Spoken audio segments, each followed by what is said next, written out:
probinsya sa Japan na nakasinati og grabe nga pag-uwan tungod sa bagyong Itaw. Dinhi sa Saitama Prefecture, ingon na ni ani ang kahimtang sa panahon, sukwahi kagahapon ug sa miaging mga adlaw.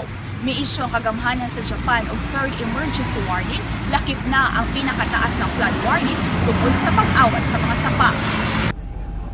Ang Japan Meteorological Agency may issue sa rare emergency heavy rainfall warning alang sa Miyagi Prefecture sa yukaganihang buntag tungod sa nagpadayon sa pagbunog sa kusog nga uwan. Kagahapon, susamang warning ang gi-issue sa Tochigi Prefecture ug Ibaraki Prefecture nga nahimutang sa ibabaw nga bahin sa Tokyo tungod sa grabe nga mga pag-ulan.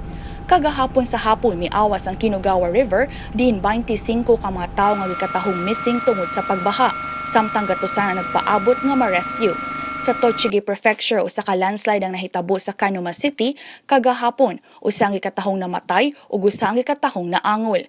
Kini ang usa lang sa 30 ka mga landslides nga gikataho sa Tochigi Prefecture.